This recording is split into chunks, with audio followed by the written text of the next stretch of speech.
So you want to consider the same things when you're building a brand to appeal to wealthy clients.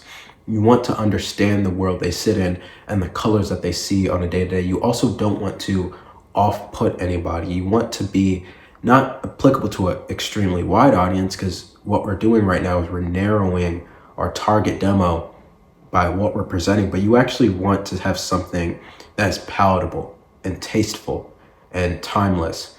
And that's one of the most important things when you're marketing to wealthy individuals.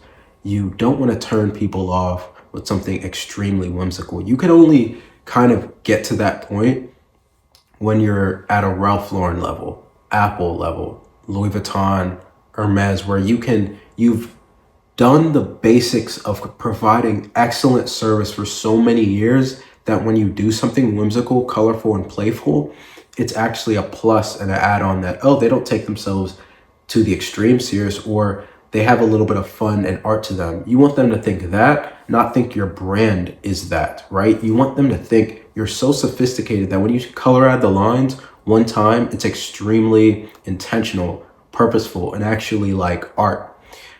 But when you see something that's like graffiti, your mind doesn't go straight to fine art. Your mind goes straight to graffiti and street art. It doesn't necessarily align with every wealthy client. You want when you get creative and when you color outside the lines, you want them to think of it in terms of when you see something abstract like a Basquiat in a gallery, right? When you think of a Basquiat in a gallery, what does the gallery look like?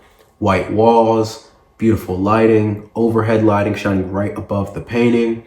Everything is very spacious and has room to breathe and has room for interpretation.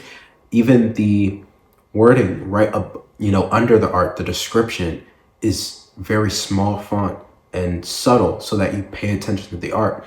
They're doing that so that you have the palette to observe the art and appreciate it. If you see that same art piece in a garage, your interpretation of it's totally different than you seeing it in a gallery. And I think Virgil Abloh said that